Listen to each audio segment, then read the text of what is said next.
Well, welcome to the Gateway RV Transport Podcast, where we're able to connect with our drivers, hopefully a little bit better, getting to know some of our drivers and explore a little bit deeper into their, backgrounds and experience in the RV transportation industry. Today, however, is going to be slightly different. As we kick off this new podcast, we thought it fitting to start with the father of Gateway, who coincidentally happens to be my father as well as Justin. So thanks for joining us. So I am Jordan Kennedy. And I am Justin Kennedy. And so today we're interviewing Mr. Kevin Kennedy. Mr. Kevin Kennedy. Cool. Kennedy's everywhere. Can't throw a rock without hitting Kennedy. Yep, not in here. Okay, well, thank you for taking some time to come. This is fun. Share a little bit about you. This one will be a little bit different because it's also going to probably be geared towards kind of the beginning. Background of how Gateway got started. Right.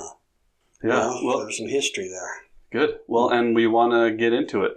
But before we do get into the Gateway history, I thought maybe it would be a good idea to start with kind of your history. Ooh. A little bit of get to know you. You get to meet drivers in and out, while you're around. You're out in the yard or on trips or doing a lot of different things.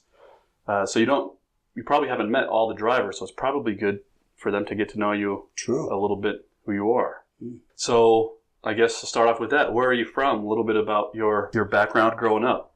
Okay, well, let's see. Where's a good place to start? So when I was in the 5th grade, my 5th grade teacher, Mr. Clayton, he came up to me and slammed his hands on the desk and he said, "Mr. Kennedy, you need to be a truck driver when you grow up. And that way you can get paid to stare out the window all day long." I had a really hard time in school, just that. But so I've always been interested in being going, and I've always kind of leaned towards the transportation world, I think. So I grew up in the construction. My dad was a roofing contractor and then / multi-everything in construction. And I did that as I was growing up, but I wasn't content there. I liked getting out. I liked traveling and that sort of thing. So transportation has sort of been my gig. So what was your first transportation job? Well, I guess it goes back a little farther. I've always been interested in equipment type stuff, things that moved, and So when I was a little boy, in the back, my grandpa's had a little farm, and in the back pasture there was a construction company that had parked all their old dead dinosaurs back there, if you will, all this heavy equipment stuff. And we used to spend hours back there pretending to be driving and stuff and all that kind of thing. So I think that's where my fascination for kind of movement, motors and wheels and all that kind of stuff. Mm-hmm. And so I guess my first real job in that was I got a job driving charter bus. And so driving buses all over the country and hauling people. It was a great gig for me because I liked people and being around that, but it gave me a chance to get out and travel and see the country. So I always considered that a job where I was like a paid vacationer, really. Now, maybe my timing background is different, but were you in the Army a heavy equipment operator? Was that before or after? So that was before, and then kind of bumped into that. So yes, that's kind of how I got into that. I joined a unit, the 116th Engineers, and that was the main reason, because they were doing that kind of stuff. What kind of equipment? The equipment, like just earth moving type stuff, cranes and scrapers and loaders and graders and all that kind of stuff. So that's the stuff I played on when I was a little boy. And then here I was, 17 years later, or however, when I was about 17, I joined the National Guard and then got in that heavy equipment type stuff. So, and then as I was in that, eventually I got into charter bus driving as, after I got back from a church mission and then got married and then kind of flowed into that. So I did that and then kind of trucking on the side. I hauled equipment for a guy and that sort of thing. So, how long were you in the Army? So I spent, all in all, if you looked at all the years, about 16 years. So, yeah, it was. And I probably would have stayed in it Just there was so many changes, and then I was trying to be in business, and business, the RV world is when we got into that. It was a long ways from all of that. So. And I imagine it's probably difficult to be in the Army with 7 kids. I mean, I don't know if that makes... people do it, of course, but... Well, the National Guard was good for me because it was a weekend, 1 weekend a month. And so that wasn't too bad. And then you had the summer camps, 2 weeks of summer camp. So that wasn't bad at all. But I was in Utah. I was based in Utah, and so the drills were in Utah and all that. When we moved out to Indiana, it was a lot harder to make that happen. But there's a whole story in that. Yeah, and didn't you almost get deployed to Afghanistan? So that's really where it was at. I had come to the end of... So in that 16 years, basically I was committed to 6, and then I would keep re-upping. You'd re-up for 3 years at a time. And I was getting close to the end of that, and I was on my way out to Indiana. So we were living in Wellington, in Utah, and business was out here. So we had a general manager that was helping manage all that, and there's a lot of story ahead of that. But when we first started, there was basically 6 of us running trailers. Well, anyway, I was on my way out to Indiana, and I had a lieutenant, I think he's Lieutenant Colonel, called and said, Sergeant Kennedy, you have like 48 hours or something like that to report to the Draper headquarters. I said, sir, I'm on my way to Indiana. And in fact, I was in the middle of Wyoming at the time, and I don't know, he just had to call me. I said, I'm not going to be able to make that. And he goes, You will make it. Your MOS, which at that I was an equipment, what they called the loader lifter operator, and then I had some management attachments to that. Well, anyways, I said, you'll be going. So you just need to hurry and wrap your business up. And I think it was like 72 hours. There wasn't much time. And it was like, well, I can't even make that. And he says, well, you'll have to figure out how to make that work. So after I got off the phone with him, I called Melanie, my wife, your mom, and I said, you're not going to believe what just happened. It was really a struggle. I didn't know what to do at that point, because it wasn't just, hey, would you like to come and go? It was, you're going to go. So I think I called him back, or anyways, there was another conversation that went, sir, I am not going to be able to make that. I've got business and I've got all these responsibilities. He goes, at that time I was in a headquarters unit, and they had doctors that had to close up their practices and all that. And he said, so what makes you think you're so special? All these other people it's going to disrupt their lives as well. And so I just said, I didn't know what to do. So I am a faith-believing person and believe in God. And fact is, I got another call from a little bit higher up, and he said, Sergeant Kennedy, do you believe in God? And I said, yes, sir, I do. And he says, because I can't figure out why. That's the only reason why I can see that there had to be some divine intervention, because they've decided, the uppers, that you don't need to report. And in fact, it looks like your employment's, I expire, or I'm done with the National Guard, like I had a month to go or something like that. He says, we'll just go ahead and let you finish that out and be done. So I finished coming out to Indiana. Yeah. Long story to how we kind of got started in all this. Okay. Yeah. So, well, I guess focusing more on kind of Gateway. So how'd that begin? Where did the Gateway train leave from? There's a lot there. I started, along with all this transportation stuff, I was in the car hauling business. If you remember, I had 10 car haulers and was growing into that business. And I'd worked for a couple of guys, and I knew that I wanted to have my own. I'd always, in fact, even when I was on these roofs with my dad, I knew that I wanted to be self-employed. I liked being self-employed. I liked all the things about being self-employed. Anyways, I liked that.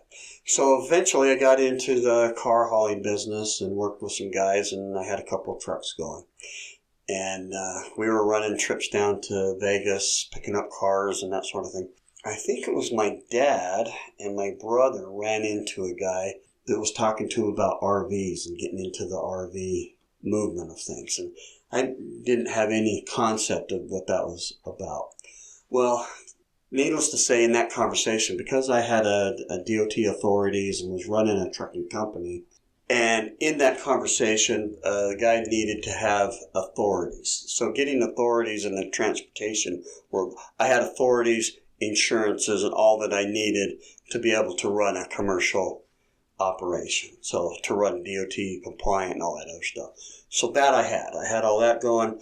And a guy says, hey, there's this opportunity to go and pull trailers in Texas. They're building a new RV plant in Texas, and if you get in on the ground floor, you could get in there and we get a couple of trucks and go haul RVs. So me and another guy headed to Texas, and on our way to Texas, found out that there wasn't a plant going to be built there and that there wasn't anything like that. But long story is, they do it in Elkhart. That's where they build them and all that. So I said, well, let's just head up there and see what's going on. So we'd already invested the time and effort in coming, so we end up in Elkhart, Indiana. So in that process, a guy says, hey, there's a dealer in Texas. And so how did the dealer in Texas, who told you about that? So the guy that originally said, hey, come to Texas, they're building a plant. He says, well, that didn't work out. It's not going to happen. But there's a dealer that I know in Texas who, pretty good sized dealer, and he needs somebody to pull his trailers. So Terry Vaughn was a big dealer, had 3 or 4 big operations, and they hauled a lot of trailers. So we come up to Indiana and started pulling trailers for Terry Vaughn. And because it was my authorities and it was all of our paperwork and all that kind of stuff, it was essentially I hired a guy to help manage that. It was me, my brother, and a couple other guys. There was 6 of us all together, and we just started pulling trailers down to Terry Vaughn. And in the middle of that, Forest River. So I went up to Forest River. We were doing a lot of Cherokees, and I went into the plant, and I introduced myself. And they says, well, listen, why don't you become a factory transporter? And that way you have access to all of our freight, because Terry Vaughn was moving a lot of trailers, I think, and it was kind of cutting into their profit, if you will, a little bit. So they decided, well, let's just go ahead and hook up this little company. Well, so we started from 6 to eventually there was 20, 25 about is where we were running. So we were running out of essentially the trunk of a car. Mm-hmm. And because we were learning as you went, we realized you had to have DQ files. We didn't even know what a DQ file was, a driver qualification file. Mm-hmm. Well, I did so I'd read about it going, oh, I guess we better do this. And then found out, hey, you know what? You could get in deep trouble if you don't have a drug program. Well, what do you need for a drug program? So we were learning as we were going, and sometimes it was a little tough pill to swallow, but that's how we learned the DOT. So that's why, it was learning as you go, but eventually we were just running Forest River's trailers. And so, which kind of ties in us coming out. The guy that originally started, we had a falling out, if you will, a big disagreement on management and all this other stuff, and things weren't going the way that I felt that they should. I felt like that we always needed to be ethical and morally, and his philosophy was, if you tie a lawn chair onto the back of a trailer and look like a vacationer, then the DOT is never going to bother you, and you don't need to have all this stuff, Mm-hmm. And my philosophy was, if we're going to be in the business of hauling trailers, then I want it to be clean all the way through. We end up getting... Did that kind of thing work back then? I mean, were the DOT, did they not care as much? Obviously, they care more now than they did 20 years ago. Yeah, because it wasn't as big of a deal then. I mean, there wasn't... really, the way that it kind of all started is back in the 50s when they were building trailers. A couple of retired guys would haul a few trailers here and there, and so it didn't become really... In fact, you couldn't really make a living doing it, I don't think. Not like as we were going. And then the big companies started to realize, well, we need transport companies, and so they started finding legitimate transport. And there were a couple out there, transport companies already, but we kind of latched onto that and started kind of prototyping our model and things after these bigger companies. And so I think that's what helped Gateway get kind of established. But that was the ground rules. I wanted to make sure we were DOT compliant, that we managed all of our stuff. I didn't want to have any of those fears. And this other guy didn't like that, didn't want to do that. So I said, you know what? We're done. We'll part ways, and I'll come out and manage it. So when I did have a family out in Utah, and we didn't want to really disrupt their lives, so my brother Kim came out and acted as that replacement. For a little while. Set up his office in the trunk of a car, and we started doing DQ files and all that. One of our drivers early in the thing crashed a trailer, so we ended up taking that crashed trailer, and that was really our first office. We came and set it up in a RV park in the dead of winter with no, and we essentially took the DOT manual. We got paperwork from some of the other companies, and there was no Chat GPT back then. And we created our laws and rules and regulations and tried to follow DOT compliance and put together DQ files. That was one of the things he didn't want to do. He didn't want to have DQ files because that made it too formalized and too legal, if you will. And it's like, well. So where did the name Gateway come from? I've asked Kim this and heard his perspective, and I think I've asked you before, but I forget your background. Good question. So that kind of goes back into the beginnings. We were hauling cars, and there was another guy. So long story of this, I knew your mom's had a cousin whose husband was was working for Wells Fargo. And he got me on with Wells Fargo, and we started hauling monies and that kind of thing with Wells Fargo. Well, Ed and I became good friends, and after we got done with, it looked like we were going to be done with Wells Fargo, I was like, what else are we going to do? And that's when I got in and started hauling cars. So I was hauling cars. Well, Ed's uncle lived down in Las Vegas, and they decided that they would start hauling cars out of the auctions. So they bought a little 3-car hauler, and they had to have a name. Vegas was the ideal place to set up because there was some tax advantages by being a Vegas company or a Nevada company, and there was some other things there. So they had a company, and they called it Gateway Auto Transport. So they were hauling cars. Well, I ended up buying, so they had their authorities out of Nevada, and they had a business license in Nevada.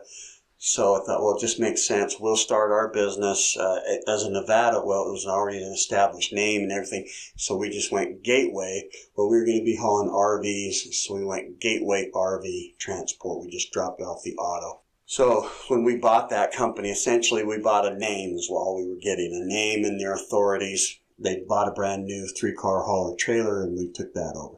So I was still kind of hauling cars, and then we got into over into the RV stuff. So it was Gateway Auto Transport, which then transferred to Gateway RV. And so then you split ways with the first kind of manager of Gateway, and then Kim came out here and kind of took over. When did you decide to move you and your family out here? When we started to go, oh, this is a real business. There's, in fact, I was always dabbling in some other things, and pretty soon it became apparent that to be in this business, we needed to be in it. And so Kim had a little apartment, rented an apartment from a guy. Well, this guy happened to have a building, and so we talked to him about renting this building, and it seemed just too overwhelming. $1,000 a month was like, how are we going to handle this? But anyways, we rented this great big building and over in Warsaw, and that was really kind of home for Gateway. And I was coming out enough, and I was here almost more than I was home, so we decided that let's go ahead and just move out to Indiana. Okay, so was that easy? It was kind of a no-brainer, or you didn't really feel like you had any option? It was tough because one, it was. Our kids were involved in the area, as you well know. You were plugged in. You had high school was a tough time, anyways, and a couple of the boys were in high school. Yeah, how old? I was 16. I was 11 when we moved out here. Yeah. So you probably don't remember it as much as you would. Didn't affect me. But Jordan, did you find it was hard? Yes and no. I mean, in Utah, so I was a sophomore in high school, and kind of had my ideal high school life set up. Football team, theater, good friends that that had similar interests and that were good people. Felt well connected.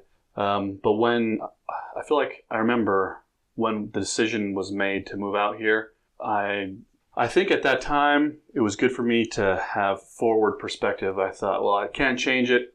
Let's just see it as an adventure. So of course it was hard to leave some close friends and the relationships and connections and kind of the life there. But for me it was, here's a new opportunity. I can kind of be who I want to. Not that I wanted to change who I was or anything, but I got a chance to start fresh and see if I could, develop a life that I was happy with again. And thought, well, let's see how this goes. So I saw it as kind of exciting, and but yeah, it's of course hard in high school moving, because I mean, you always, when you move as in high school, you have this vision of first day of school, I'm going to have nobody to sit by at the lunch table. Yeah. And I kind of was excited about that, just of like a total blank slate and being, and so I had that experience, and it was both like a totally novel, new experience for me, but it was also tough, trying to find your group of people that you can trust and like, and, have similar goals and hopes, but ultimately got there, of course. But yeah, so it was mixed, but I think, looking back at it, maybe this isn't true, but looking back at it from now, I think it was more positive for me, and I think I embraced it. That was the big concern. That's why our high schoolers, it was kind of like, how do you... was Jared married at the time? Well, so was, and Josh was actually. Oh, that's right. So, yeah. So high school, you and Kara, and then you were in elementary school. Yeah, I started middle school here. And then two little brothers, so yeah. So the idea was really, we'll go out there, live for just a little bit, and then probably move back. But I think one thing that we found is the area was very Christian-based. Mm-hmm. There were just good people all the way around. And that's what I didn't expect. I didn't expect that we would just integrate in as well. And the concern you have is when you go to a new high school, it's possible that you're an outsider and you get kind of shoved in a corner, and that's what we worried about. But I think as our kids were accepted and molded into the environment, then it was a lot easier to just kind of stay here. And then, of course, business just kept doing okay and doing well. The RV business has always been a nerve-wracking experience for me. One of the questions I wanted to ask is, what were some events that really kind of pushed Gateway to the next level? I don't know if this is true, but in my memory, Hurricane Katrina kind of was an injection in the arm of Gateway as far as growth is concerned. Is that true? Or were there other events too that kind of pushed Gateway from 6 guys to 20, or from 20 to 50? Or that's really how it accelerated incredibly big, was that. So yeah, that really kind of launched. I mean, we were moving trailers and we were doing okay. So Kim and I would go on these every morning. We would kind of have this. We'd go for a walk, a 2.5 mile walk back behind the building and out in the field. And we would have these daydreams. That's my brother and I always have these big dreams, right? And you talk about those big dreams. And we were standing at the end of the field where you could kind of look down over there. And I said, can you visualize when all you can see is ACs on top of the units, just a field full of RVs? And we're both standing there. And he goes, yeah, I can see it. And I can see drivers just sitting out front there and lining up all these pickup trucks waiting to haul these off. Well, it was one day we were standing at the top of that field, and it wasn't, can you imagine? It was there. The field was packed. I mean, we had shuttle guys that were just going back and forth. So Katrina happened, of course, and FEMA was kicking off, and they were just moving trailers by the hundreds. So we had hundreds of trailers. We looked at, there was dozens and dozens of drivers. And when you visualize that happen. What you don't visualize is all the hecticness that goes with it. Mm-hmm. But at that point, you're so into it, you can't even get out. You're stuck in this trying to move trailers and reporting to where's it was just crazy. How long was that period of time? It felt like it was for years. I mean, it was just so nerve-wracking. But really, it was only about a year. It was a year. Wow. Pretty much from start to finish. Because what we were doing is, I mean, you were taking trailers that were coming right out of the factory and shooting them down. DOT had totally relaxed all of their requirements and rules. There was no regulations. There were people hauling trailers and anything that had wheels that could pull a trailer. Station wagons. I mean, I've seen vans, anything that could pull a trailer down. And they were staging them in a couple of big staging areas, and as far as you could see with these trailers. And that was just going 24 hours a day. Boom, boom, boom, haul, haul, haul, move, move, move. Kim was living at the Gateway office, essentially, and so we were just running a 24-hour operation. That really launched the scene. That's where we really got a good feel for the industry, between working with factories and working with all that. It played a huge part in the momentum and in the growth. Because then once we were in, we were established as a primary carrier. We always prided ourselves, we're a primary carrier for Forest River. Mm-hmm. Looking back in those early stages, is there anything that you would have done differently in the development of Gateway and your style? I don't know. What would you have done differently in those beginning stages of Gateway? Those were learning days, and it's like saying, how can you get any place without and skipping the learning processes? Mm-hmm. So one thing that we could have done better is we had people in positions that shouldn't have been, as far as in management, that sort of thing. And my personality is I can come across, I think, as a pushover, basically. And I wasn't as hands-on with the business. I feel like I would have been a little more hands-on and take charge a little bit more. But I relied really heavy on Mom.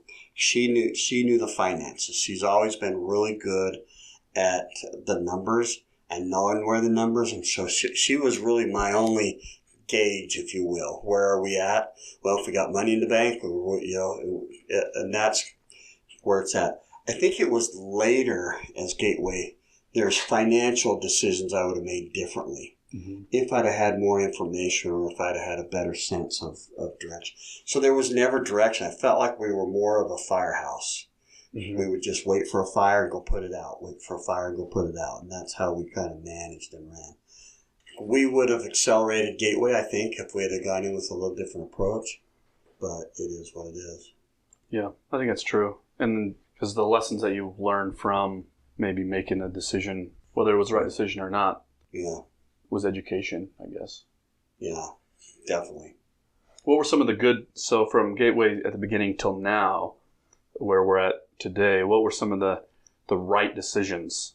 Being a God-fearing person, at one point I was trying to decide if I should be, what direction to even be in my own personal life and all that. And I worried about the RV, because the RV business is so up and down. You know, it's the economy and all that kind of things. You never know what it's going to be like. So I worried about that, and then trying to raise my family. I mean, am I really to be here, or should I be pursuing another area in my life? You know, what does that look like? So I was driving down the 30, and I remember having this experience. If you would just trust in God and do the right things, use the right, be honest, and all that we would make it in the business. And that's really the model that we followed, and that's really what kept us in the business, even on those days when it was pretty scary. Do you think that, you mentioned that your ethics were really important. Do you think that if you had made some less ethical decisions, that Gateway would be further along today? I think it would have been done. Gateway would have been done had it not followed some of that. So, for example, we had a dispatcher who, when there's a lot of pressure under dispatching. I do not dispatch and dispatch well. I always thought, well, if I need to be hands-on, I should be the dispatcher. I'm not a good dispatcher because I stress too much and all that. But I knew there's guys that could. I mean, I communicate well with people, I think, and all of that. But it's a stressful business dealing with people. But we had a dispatcher that was asked where these trailers are and when they were going to be delivered, and he basically said, oh, they're going to be delivered on a certain day, and they're on the road. Well, the factory dispatcher was standing next to one of the trailers and said, where's this trailer at? And he said, oh, it's on its way to Texas. Right now, it's on its way. Oh, yeah, guaranteed. It'll be there. It's guaranteed. Mm-hmm. It wasn't. And he basically lied. And it hurt. It hurt in a bad way. And I went up, and, we had a visit with Forest River, and I had a visit with the dispatcher. We went up, drove up, and he, fortunately for him, he admitted I lied. I was under a lot of pressure, and I was worrying and all that. Well, anyways, he learned a lot. I learned a lot. But the question is, we could have taken a lot of times unethical, not necessarily unethical, but not follow that principle. But, if the trailer's not on its way to Texas, we're not going to tell them. Another one, a lot of people in the industry, was, the mechanics, or he got a flat tire, or this or that, or whatever it was. It was always tell them exactly what was happening, why, and if the driver just didn't feel like taking it, the driver didn't feel like taking it. I'm always surprised, maybe is the word, but sometimes the difficult answer of telling the truth or owning it is going to be the best way. I don't know, Justin, you're a really good example of just being honest. Yeah. And even if you think that it's going to make you look bad, it always is better. I don't know. It's not just a way of saying the honesty is the best policy. Just staying from that kind of cliche. But I feel like when you screw up, and we've screwed up plenty of times, sure. But when the factory calls, or when we even preemptively call and say, "Hey, we've made this mistake. Here's the problem. This is what we're going to do to correct it." Not only sometimes I feel like that is even better than not having made the mistake, because now the dispatcher knows that they can trust us, or that whatever we say is the truth. Because if you have a conversation, you say, "Hey, how soon are you going to be here?" "Okay, I'm 5 minutes away." And you're really 25 minutes away, but you say over the phone, "I'm 5 minutes away." Well, now if I know that you do that, usually now I'm thinking to myself, he said 5 minutes. That usually means 25 minutes, and I don't trust you. Essentially, at least in that scenario. Right. Whereas even if it makes you look bad, you left late, or whatever the circumstances are, you say, "Yeah, I'm 25 minutes away." Well, shoot, I really need you to be here, but now I can at least plan accordingly. That applied with the dispatchers, and because even now with drivers, we have drivers that they're behind schedule, or something went wrong, and they're afraid to tell us the truth because they think it'll make them look bad. Short-term discomfort is better than long-term distrust. Yeah. Yeah.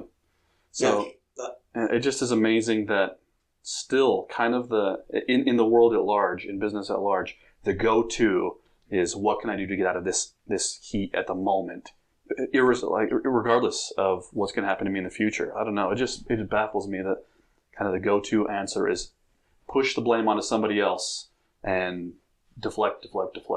Yeah. Yeah, because I don't know, you almost develop it as when you're a kid, It's like, who ate all these cookies? No, not me. And you got cookie all over you, But, it was, and you want to blame other people, other situations. I think that was one of the things that's so difficult. It's so easy to blame. Forest River, let's blame the guy that, the QR, the guy that's checking trailers, the quality guy, and all that. And there have been times when the factory used us as the blame for things.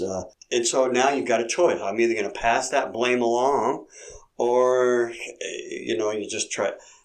It's the blame game kind of thing. But I feel like what you're saying is it's easier to own it, and that's what we've talked a lot about. Own it. And if it was my problem, then I need to figure out how to fix it, and that's really what it is, and then become better at those situations. Yeah.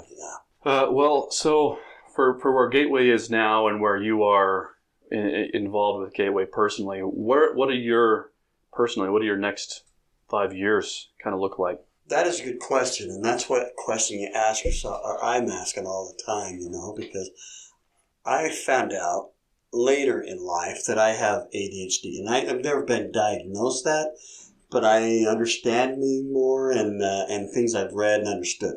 So, for example, I can't sit in an office.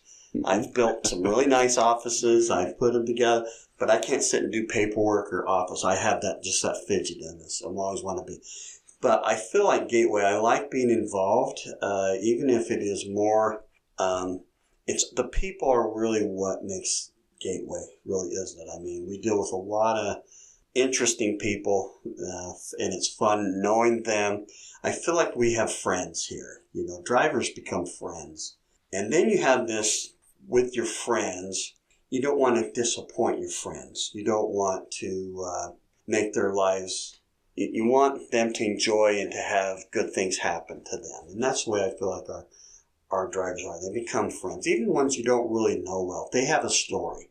They're trying to provide for families. They're trying to do that. No, that's what got me in trouble with Forest River once, is I went up when things were really slow and drivers couldn't make truck payments and they were losing houses. It was back in early days, if you remember, in '08. It was really tough. And I went up to Forest River and said, my drivers are trying to support families and I need help from you. And anyways, long story of that is, I think that's my next part of it, as I think I would like to see you guys take it over, continue that. I've seen you build relationships and feel like that you have the same ethics and moralness to it as I do, and that's how I want to pass it on. So you look for something that can be passed on. It is a fun business. RV business has always been fun. If you like to travel and see things and I think our drivers get a sense of being owners. They're their own bosses. We don't tell them what time to get out of bed in the morning, or what trips you're going to take, but it's negotiations that we do. So all of the aspects of that has been what's driven me. What I really like is all of those moving parts to Gateway. What do you, when someone starts driving with Gateway, what do you want their experience to be? What do you hope they take from it? Well, and I've always felt this way in anything, whether they're staff or there are people that are driving. You want them to be able to better themselves. Are they becoming better? I've watched some people that have come here essentially destitute, if you will. They had a driver's license and an old beat-up truck. It gave them a chance or an opportunity to rise. And then I've watched them as they grow and as they progress and they get better. So I think that feeling of we're helping people get what they need. So I like that. I like being able to help people. And what do I want them to get out of it? I want them, if they quit here, it's because they're going to better. They're getting more. Does that make sense? Mm-hmm. Our staff here, we want them to continue to be looking at better, so that if they leave here, it's because they're moving up. They're getting better. They're doing better. I have watched people get more confidence in themselves by being their own boss. I don't know if that's what you're looking for, but that's kind of what I look at. We're a partnership. We're helping them to get what they need, and we're trying to provide a way for them to do it. So, looking back from where you're at right now, this is kind of two parts. So what are you most proud of? So part one is related to Gateway, and then part two is just personally, just like where you're at in life right now. Looking back, when you look at Gateway, what are you most proud of? Well, first of all, it wasn't easy. Gateway has never been it looks easy. You get a truck, get a couple guys to drive for you, and then you're just going to start making money like crazy. And it's not that way. Nobody, the insurances that you're dealing with, the dynamics of just of what it takes for Gateway to run and to be operational. It's a challenge. And because it's such a tough business, meaning that we're relying on the economy of people to buy trailers, and that's never made sense to me. All the trailers that we're hauling, who's buying all these things? You look to a dealer, and they got thousands of them out there, and you're like, it's never made sense to my mind. But the fact that we have become we have kind of stayed small in the RV business. I mean, we don't have 22,000 drivers or any of that. We've managed with 100, 200 drivers. But we've made a difference in this business. But I think staying ethical, staying morally on the right side. We don't lie to our drivers. We don't cheat them out of their money. We try to help them. I watch staff really wrap their arms around them, and I'm proud of those things, that we've made the industry a place where it's a career move. It's not just a jumping, try to hurry make a few bucks to do something better. It can be a career and a fun one. Now, it's not going to be, probably not many millionaires made of it, but contentment and self-respect and all those kind of things from there. So that's, to me, is what Gateway is. And that's when I drive by and I see Gateway. The other day when we were coming back from Seattle, we passed a couple of Gateway drivers. And it just gives you a sense of exciting to see that. Because I've seen the history. I've seen what it takes to get a magnet on a guy's truck and have him be proud of being part of the Gateway. And I have seen that where guys come in and they are proud to be a Gateway driver. And we've had several guys that have brought a lot of other people in because they were proud to be a Gateway driver. That, to me, gives me a sense of fulfillment in it. Yeah, I'm doing orientations. That's one of the things that I love most is when you have a room full of new drivers and you ask, how did you find out about Gateway? And the past several years, almost every time, not every time, but most of the time, the answer is somebody referred me. And that, to me, I think that's great, because that means you wouldn't share something with somebody if you didn't like it and think it was any good, unless you didn't like the person, I guess. So how about you as Kevin outside of Gateway, from where you are right now, looking back at your life up to this point, because you still got a long way to go, hopefully, right? That's the whole. What are you proud of? What are you most proud of looking backwards? Well, I guess there's a lot there. A while back, I was across the pump from a guy, and we were, when you pull up to in a truck stop, there's a lot of conversation at fuel stops, right? And especially if somebody from another company and they show up and you're chit-chatting back and forth.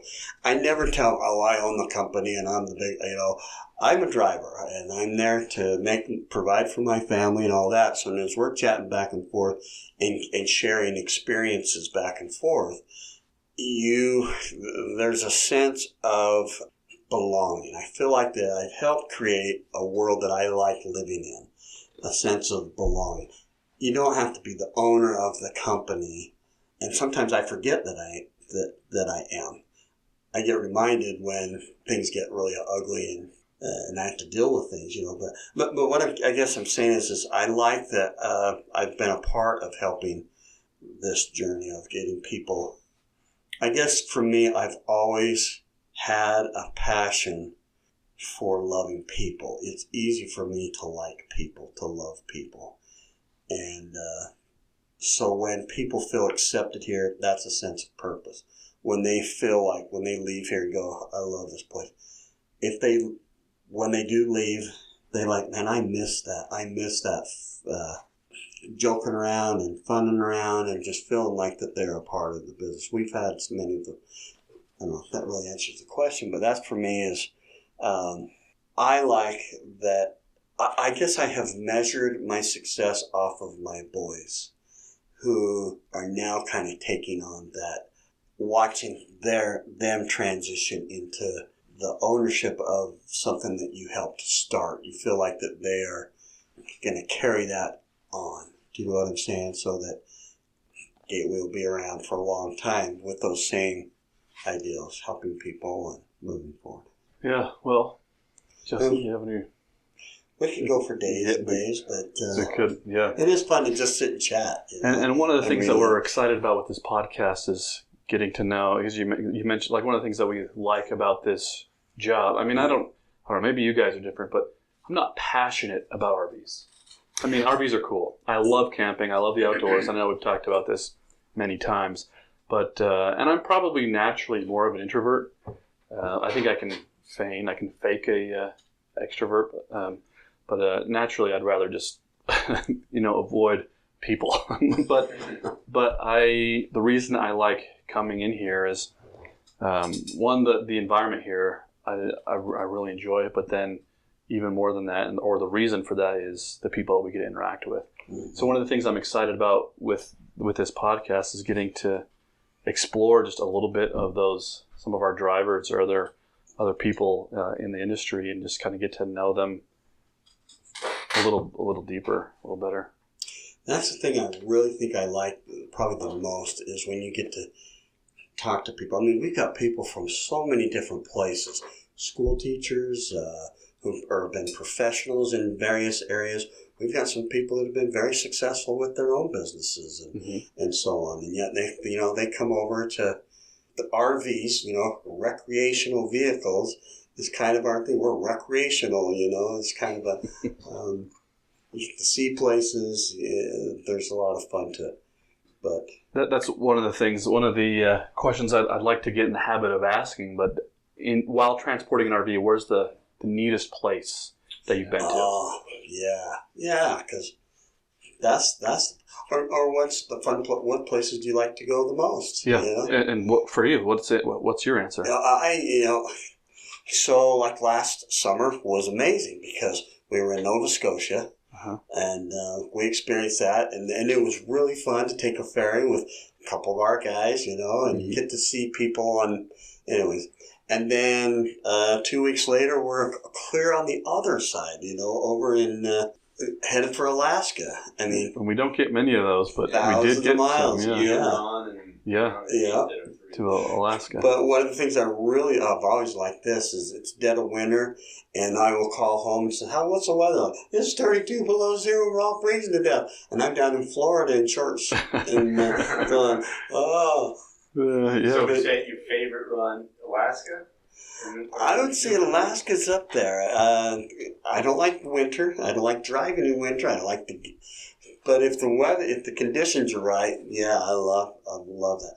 But I also like the Texas area. There's just different vibes in different areas that you go to. I mean, as you've traveled, isn't that what you like? Where you've been to 49 of the 50, right? You just got to hit Hawaii. That's it. Yeah. Alaska was really kind of the last of the big ones. I think we've delivered trailers in every state except for Hawaii. So we've delivered in 49 of the 50 states. Yeah. It's kind of cool. Yeah, it really kind of... Mm-hmm. Where's your favorite trip, Justin? My favorite trip... The trip itself, my favorite place I did a trailer to Reading, but it's because after I dropped the trailer, I went to the Redwood Forest, and it was a lifelong dream of mine. Yeah. That was my favorite place I've ever been. My favorite trip that I've taken was Newfoundland. Taking the ferry across and being on the island, totally isolated, and having to wait for the boat, I got to do a little bit of hiking, not as much as you. I didn't get to go to the cool side of the island like you did, but I really enjoyed that, being on the boat, driving through Nova Scotia, all the fjords, and staying at the little motel. Yeah. That was a cool trip. And when I'm talking to somebody that, as a truck driver, and you're saying, well, because they're saying, you can't make any money doing it. Yeah, I can. Because they're used to being loaded all the time, and you're just going from dock to whatever. And I'm saying, once I unload, once I've hit the dealer, man, I go any direction I want, and I can stay as long as I want, so... Mm-hmm. And as long as you don't have a pending ferry that you got to get back for. Yeah, that's good. You're going to be late somewhere. Yeah. But a lot of times you just want to hurry and get home. Yeah. But for me now, now I'm taking my true love with me, and we're seeing some of those things, and we're spending a little more time in those areas, and you're like, this is fun. That's one of my big things is the appeal of this is you got to stop and see places like. Yeah. It's for me, I like to exercise or do something.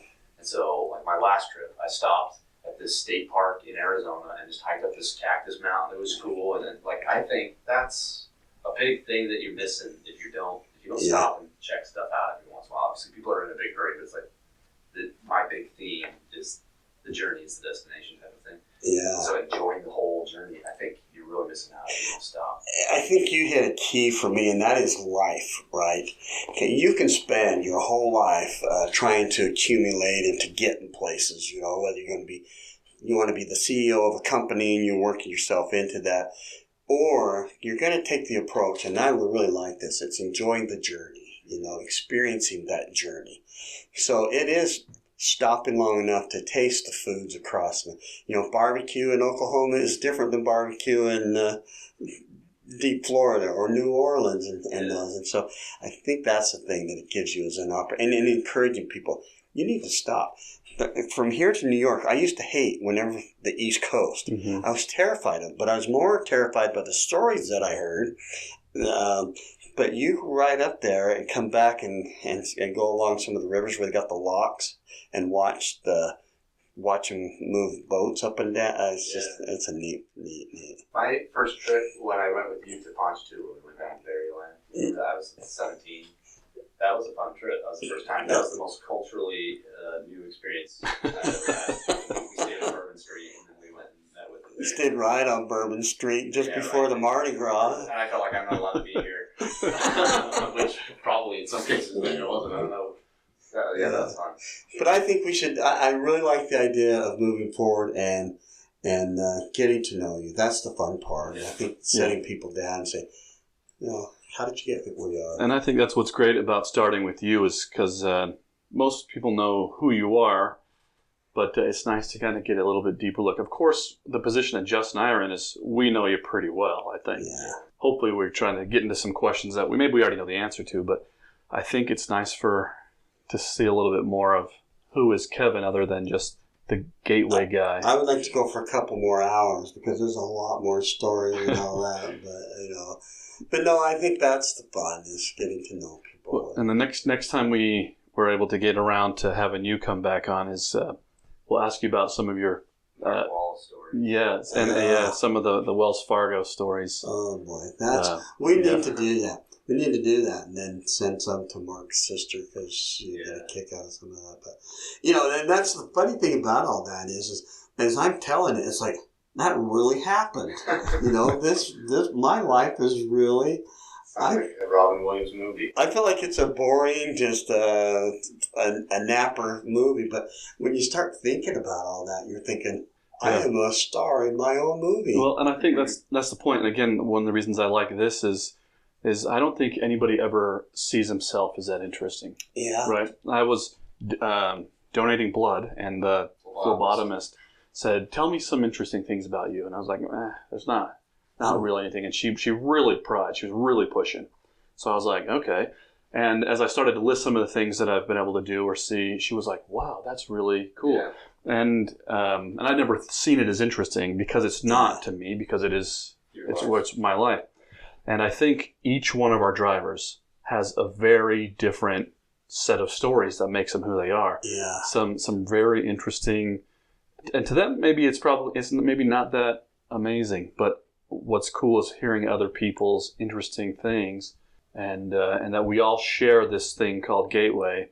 But there's such a breadth of background and experience and types of people and perspectives. And that's what makes it really interesting. If we had all the same background, same political views, same religious background, same you name it, it would be kind of boring. I don't know. And so I think it's really neat to have.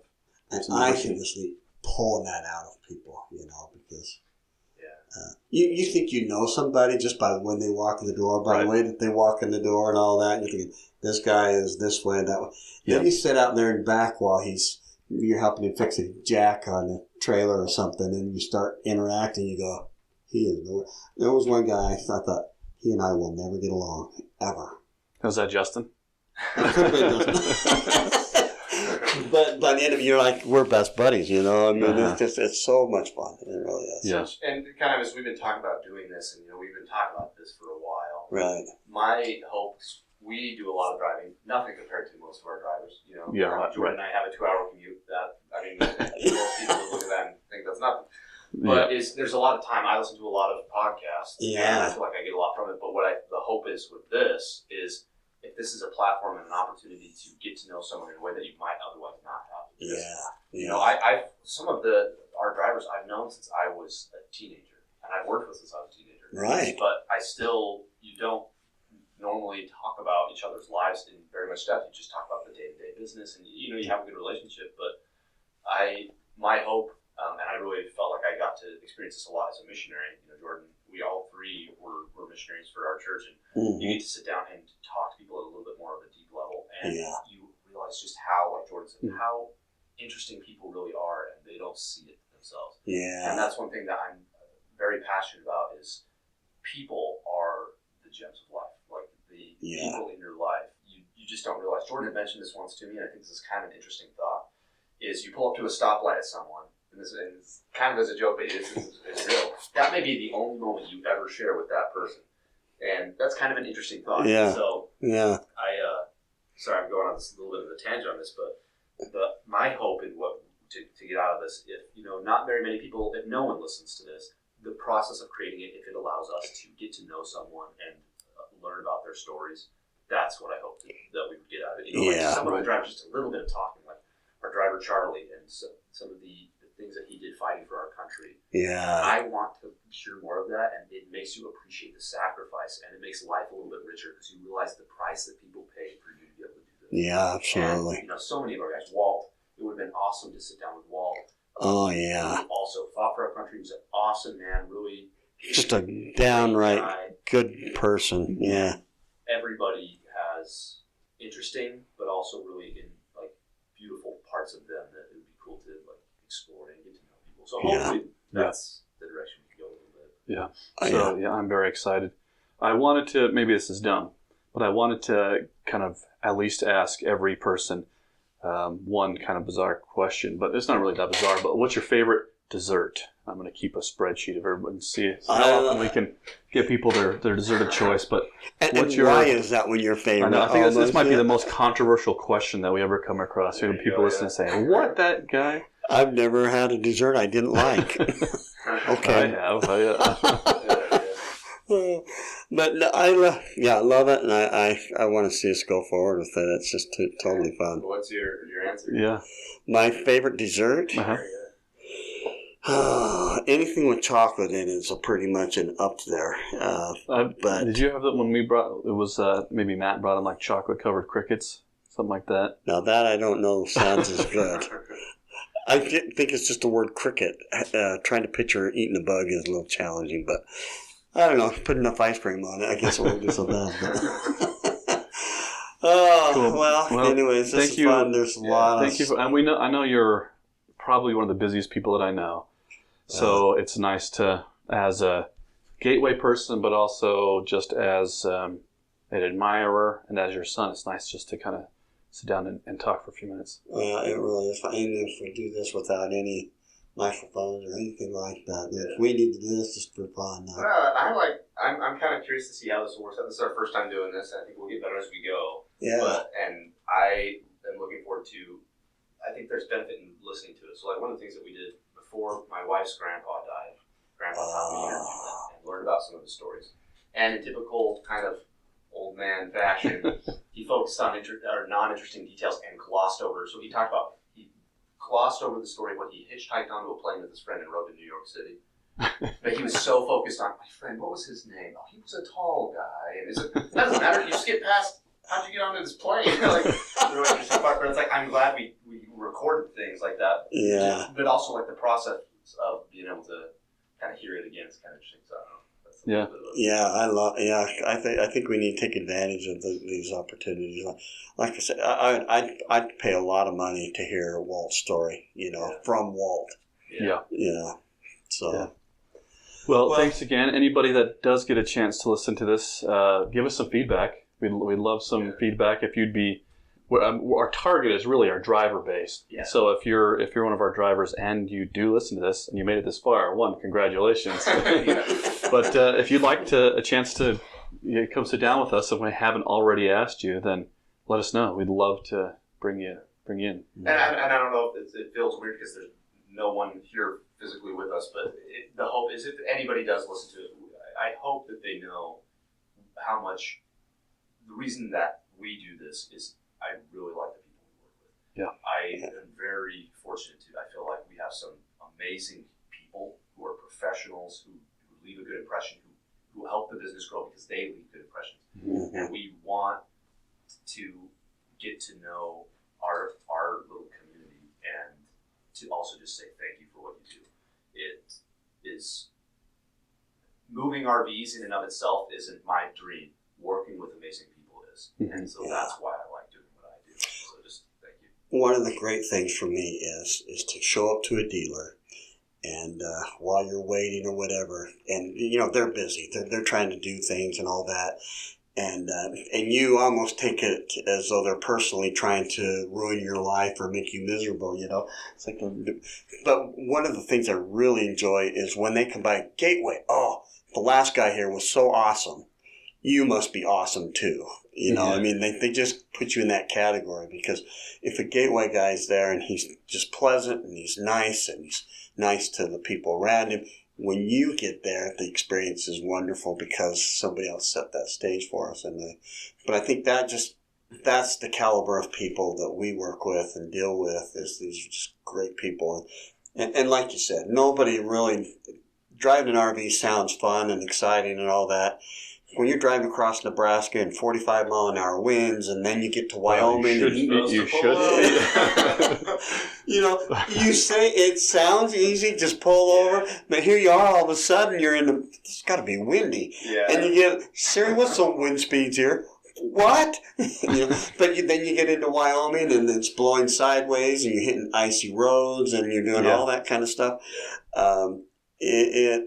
The fun isn't there anymore, but it's anyways. I think that's, like I said, the people that are there moving the trailers and doing the work. You just hats off to them. And anyways. Okay. Yeah. Well, yeah. Thanks again, Kevin, Dad, Justin, and we don't really have a very good sign. We'll work on it. If you have any suggestions on the best way to sign off the podcast, I guess let us know. Yeah. But thanks for listening, and see you next time. Over and out.